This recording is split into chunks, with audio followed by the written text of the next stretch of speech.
नमस्कार दोस्तों, आज की हमारी कहानी है सासू माँ। सीधे दिल में उतर जाएगी ये कहानी। स्वाति और समीर इन दोनों ने भागकर शादी कर ली। स्वाति मात्र 20 साल की और समीर 25 साल का था। स्वाति अमीर घर से थी और समीर मध्यम वर्गीय था। स्वाति के घर वालों को इस रिश्ते से विरोध था। उसके पिता को स्वाति के लिए अमीर लड़का चाहिए था।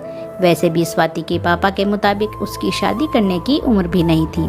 थोड़ी सी समझ आने पर वह समीर को भूल जाएगी, ऐसा स्वाति के पिताजी को लगता था। समीर के माता पिता को इस शादी से कोई दिक्कत नहीं थी। स्वाति की पढ़ाई पूरी हो और समीर को भी अपने कैरियर पर अच्छे से ध्यान देना चाहिए, ऐसी उनकी इच्छा थी। बाद में वक्त आने पर वह स्वाति के माँ पापा से बात करेंगे, ऐसा उन्होंने समीर को बोला था। एक बार स्वाति और समीर को बाहर घूमते हुए स्वाति के भाई ने देख लिया। स्वाति को जबरदस्ती से घर लेकर गया। उसके घर एक ही तमाशा होने लगा। उन्होंने स्वाति का घर से बाहर जाना बंद करवा दिया। अंत में स्थिति देखकर उन दोनों ने भागकर शादी कर ली। स्वाति के घर वालों ने उससे सारे रिश्ते तोड़ दिए। तुम कभी भी खुश नहीं रहोगी, ऐसी उसे बद्दुआ दी। समीर के घर वालों को उनकी शादी पर ऐतराज नहीं था, पर उन दोनों का लिया हुआ निर्णय उसके माँ पापा को भी पसंद नहीं आया। हमें एक बार बताया तो होता, हम कोई न कोई मदद कर सकते थे। हम स्वाति के घर वालों से इस बारे में बात करते, ऐसे समीर को उन्होंने कहा। पर अब जो हुआ सो हुआ। उन्होंने स्वाति को बहू के रूप में स्वीकार किया। स्वाति और समीर को लेकर वह स्वाति के मायके में भी गए, पर स्वाति के पापा अड़े हुए थे। उनको स्वाति का चेहरा देखना भी पसंद नहीं था। पापा के खिलाफ जाने में माँ की भी हिम्मत नहीं हो रही थी। स्वाति के लिए अब मायका पूरी तरह से छूट गया था। धीरे धीरे स्वाति का समीर के घर में मन लगने लगा। अब अपना जो कुछ भी था वह यहाँ पर ही है, यह सब उसे समझ आ गया।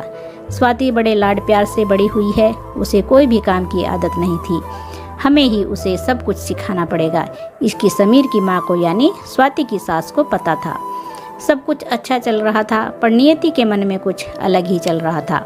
उनकी शादी को जैसे तैसे 1 साल हुआ था और एक एक्सीडेंट में समीर दुनिया छोड़कर चला गया। सभी पर दुख का पहाड़ टूट पड़ा। एन जवानी में अपने बेटे की मृत्यु होने के कारण समीर के पापा को जबरदस्त मानसिक धक्का लगा। स्वाति भी पूरी तरह से टूट गई थी। अभी तो उनकी गृहस्थी शुरू ही हुई थी। स्वाति के मायके वालों को भी यह बात मालूम पड़ी, तब भी स्वाति के मायके वाले कोई भी नहीं आए। समीर की माँ इन सब में धैर्य से बर्ताव कर रही थी। समीर के अंतिम संस्कार का कार्य निपटाकर उन्होंने स्वाति को उसके मायके छोड़ आने का निर्णय पक्का किया। स्वाति अपने मायके जाने के लिए तैयार नहीं थी। उन्होंने स्वाति को बहुत समझाने की कोशिश की। बेटी, तुम्हारे सामने पूरी जिंदगी पड़ी है, इसे बर्बाद मत करो। मैं बात करूंगी तुम्हारे माँ पापा से, जरूरत पड़ी तो मैं उनके पैर तक पकड़ लूंगी। उसे समझाकर वह उसे उसके मायके लेकर गए, पर वहाँ भी उन्हें निराशा ही मिली। उसके मायके वालों का गुस्सा स्वाति पर से कम नहीं हुआ था। समीर की माँ ने बहुत मनाने के बाद भी उन्होंने स्वाति को माफ़ नहीं किया। उसके पापा ने कहा, आपको वह बोझ लग रही होगी तो उसे कुएं में ढकेल दो। समीर की माँ और पापा स्वाति को वापस घर ले आए। स्वाति के घर आने पर घर के बाकी लोग थोड़े नाराज थे। अब स्वाति को कोई भी खुले मन से स्वीकारने को तैयार नहीं था।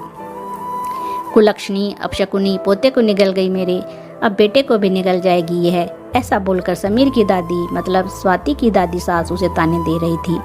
उस वक्त समीर के पापा की तबीयत बहुत खराब हो गई थी। यह सब स्वाति को सहन नहीं हो रहा था।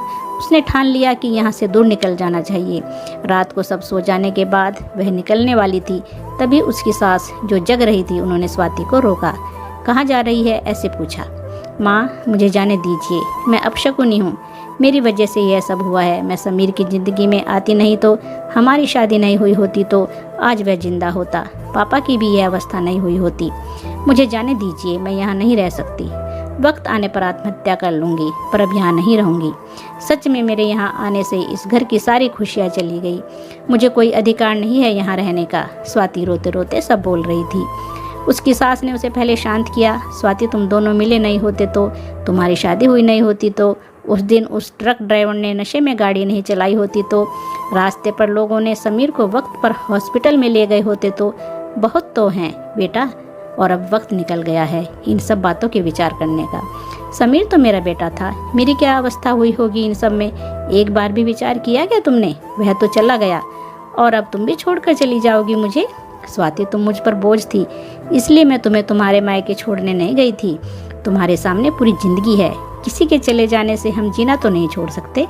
यहाँ से ज़्यादा तुम वहाँ पर खुश रहोगी, क्योंकि यहाँ पर समीर की यादें तुम्हें हमेशा दुख देंगी, ऐसा मैं सोचती थी।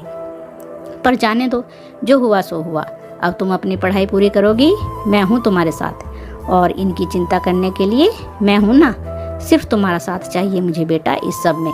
समीर के जाने से हर कोई परेशान था, हर किसी का बोलने का तरीका अलग हो गया है। तुम्हारा दुख मैं अच्छे से समझ सकती हूँ, पर अब तुम्हें संभालना होगा, लोगों का बोलना नज़रअंदाज करना होगा। तुम्हें मन लगाकर पढ़ाई करनी पड़ेगी, तुम कोई भी गलत फैसला नहीं लोगी, इसका मुझे वचन दो।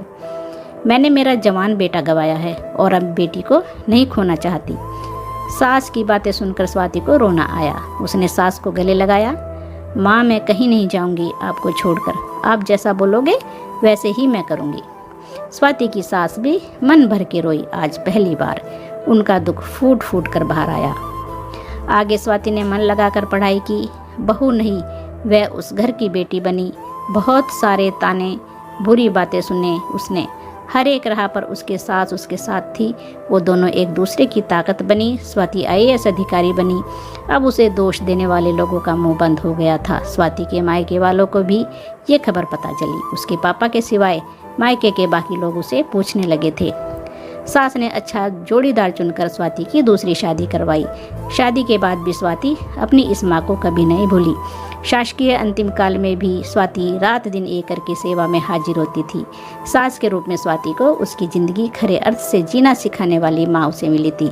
पर सच में स्वाति की सास जैसी ऐसी कितनी समझदार औरतें इस समाज में हैं, जो एक चौखट से बाहर जाकर सोचती हैं और दूसरों का आधार बनकर उनका जीवन सफल बनाती हैं। धन्यवाद दोस्तों।